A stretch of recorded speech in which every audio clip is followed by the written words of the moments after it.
Welcome back. Agree. অভিজ্ঞতা কিরকম ছিল? এখনই এই মুহূর্তে দাঁড়িয়ে সব এক্সপিরিয়েন্স শেয়ার করতে পারবো না। ইট ওয়াজ রিয়েলি স্ক্যারি।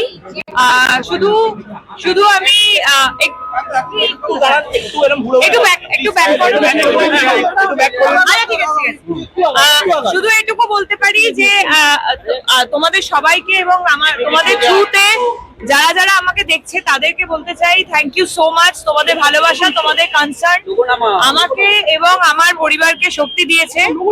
তাই ওখানে দাঁড়িয়েও আমরা লড়াই করে এখানে ফিরতে পেরেছি। থ্যাংক ইউ সবাইকে, থ্যাংক ইউ সো মাচ। অভিজ্ঞতা এখনই শেয়ার করতে পারবো না আমি। I am really exhausted. It was really scary. Thank you. সবাই খুব ভালো থাকবেন, প্রত্যেকটা দিন এনজয় করবেন, শুধু এটুকু বলবো। ওইখানে থাকা অবস্থায় আপনার বাড়ি